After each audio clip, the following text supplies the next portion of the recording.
In this tutorial, we'll cover how to set up an internal sheet metal component, switch between sheet metal rules, create a sheet metal body, and inspect the material thickness. Start by right-clicking on the browser tree in the top left corner of the Fusion canvas. Select New Component. In the dialog box, change the type from Standard to Sheet Metal. For this project, we'll keep the component as internal, which is useful for single parts or when you don't plan to reuse the part in a collaborative project. However, if you're working in a bottom-up design for larger assemblies, feel free to select External to make this component reusable. Give your component a name, leave it activated to start working on it right away, and select the Sheet Metal rule. Confirm everything with OK.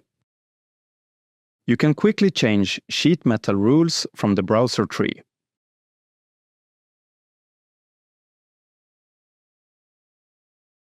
You'll also find your sheet metal rules under the Modify drop-down in the Sheet Metal tab.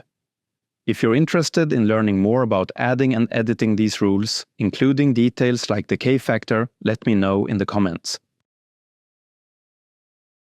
Next, sketch on any construction plane. I'll be using a center rectangle for this example.